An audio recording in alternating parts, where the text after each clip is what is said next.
Albert Einstein compound interest को eighth wonder of the world बोलते थे। एल्बर्ट आइंस्टाइन बहुत बुद्धिमान व्यक्ति थे, कंपाउंड इंटरेस्ट को eighth wonder of the world बोलते थे। मैं आपको एक उदाहरण देता हूं। चलिए मैं अभी आपको दो ऑप्शंस देता हूं, और पहला ऑप्शन है मैं आपको 1 रुपया देता हूं जिसकी वैल्यू डबल हो जाएगी हर रोज अगले 1 महीने के लिए, और दूसरा ऑप्शन है मैं आपको 10 लाख रुपए देता हूं। चलिए छोड़िए 1 करोड़ रुपया देता हूं, अच्छा चलिए अब और बढ़ा देता हूं, 10 करोड़ रुपए दे देता हूं जो मैं अभी आपको तुरंत के तुरंत दूंगा।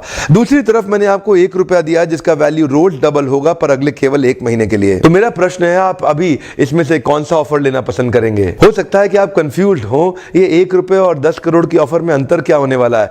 तो समझने के लिए मान लेते हैं कि मैंने 10 करोड़ रुपए रख लिए और आपको 1 रुपया ही दे दिया केवल। देखते हैं कि 5 दिन के बाद क्या होगा। 5 दिन के बाद मेरे पास 10 करोड़ रुपए है पर आपके पास डबल होते होते 16 रुपए हो गए। 10 दिन के बाद मेरे पास तो 10 करोड़ रुपए हैं पर वो बढ़ते बढ़ते आपके पास 512 रुपए हो गए।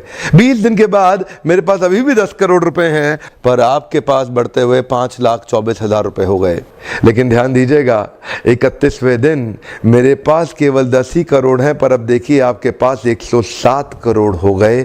इसी को कहते हैं कंपाउंडिंग इफेक्ट, जिसको कि कंपाउंड इंटरेस्ट बोल के एल्बर्ट आइंस्टाइन ने 8वां अजूबा बताया था। शुरुआत में आपको 1 रुपया कम लग रहा था, पहले 5 दिन तक भी कम लगता है, 10 दिन तक भी कम लगा, 20वें दिन तक भी 1 रुपया बहुत कम लगा, लेकिन 31वें दिन बहुत बड़ा रिजल्ट आ गया। इसीलिए मैं कब से कह रहा हूं small 90 days will create tall 9 months. Come on, small 90 days will create tall 9 months. शुरुआती रिजल्ट छोटा होता है, बहुत छोटा होता है, इसीलिए व्यक्ति एफर्ट नहीं करता।